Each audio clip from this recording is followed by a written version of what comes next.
Eu sou Marcelo de Giuseppe, cientista social e político do Instituto de Planejamento Estratégico IBESP. Um bom dia aos leitores do JB Notícias. Na eleição de 2018, dos 147 milhões de eleitores aptos a votar, Bolsonaro obteve mais de 49 milhões de votos no primeiro turno, ou seja, 33,5% do total de brasileiros escolheram Bolsonaro entre 13 candidatos, sendo um deles, Fernando Haddad, candidato do partido que ficou quase 15 anos no poder e tinha toda a máquina à sua disposição, e Geraldo Alckmin, que reuniu todos os maiores partidos ao seu lado. Os eleitores votaram em Jair Bolsonaro por causa de suas bandeiras conservadoras, tais como defender a família, a propriedade privada, a religião, o patriotismo e também, por não pesar contra ele, acusações de corrupção em meio a tantos escândalos revelados pela Operação Lava Jato.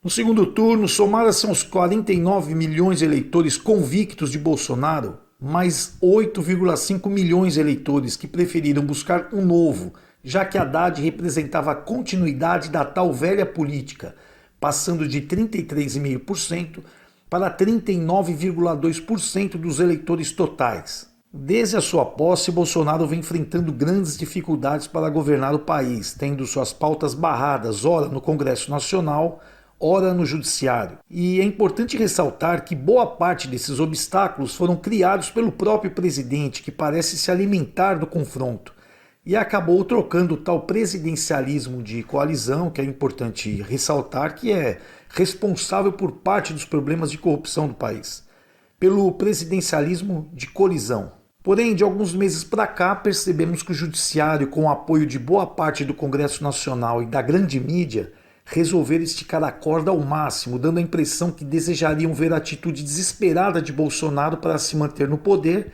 e assim provar de vez para que a sociedade perceba que o desejo dele sempre foi implantar uma ditadura militar no Brasil.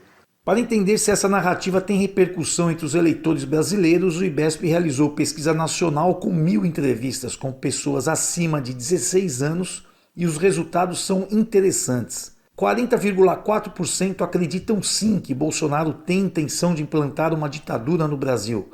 Porém, 51,2% não acreditam nessa possibilidade. E os 8,5% restantes não souberam responder. Como Bolsonaro deixou claro que não daria o primeiro pontapé para um conflito entre as instituições, parece que todos resolveram aumentar o tom contra o presidente. O STF, a partir de um processo inconstitucional, prendeu arbitrariamente apoiadores de Bolsonaro, iniciou investigação de deputados aliados e fechou meios de comunicação, cerceando a liberdade de imprensa, deixando clara a vontade de buscar provas para tentar incriminar Jair Bolsonaro.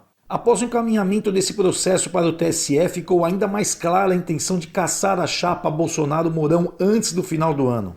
E da forma que as coisas estão se conduzindo, creio que Bolsonaro será sim caçado, mesmo sem provas cabais de algum crime eleitoral. De acordo com os últimos levantamentos, a aprovação do atual governo, após 18 meses de mandato, e sob toda essa pressão, fica em torno de 33%, ou seja, o mesmo percentual de votos convictos obtidos no primeiro turno das eleições de 2018, o que demonstra que Bolsonaro mantém intactos os seus eleitores que cada vez mais estão dispostos a lutar pelo presidente. A história não muda o seu enredo, mudam apenas os personagens, e da forma que tudo está se encaminhando, prevejo um desfecho trágico e violento para o país. Se hoje em dia os apoiadores de Bolsonaro saem às ruas sem motivos específicos, o tamanho e a temperatura dos protestos em Brasília terão ares revolucionários. As Forças Armadas se sentirão obrigadas a entrar em campo e a sua reação em busca da ordem certamente atingirá ministros do STF, que têm fortes acusações em suas vidas pregressas e também durante o mandato na corte. E também contra deputados e senadores que têm processos parados à espera da devida punição. Se a eleição de Bolsonaro foi um duro golpe contra o sistema político do Brasil, a reação à cassação do seu mandato poderá ser o golpe final.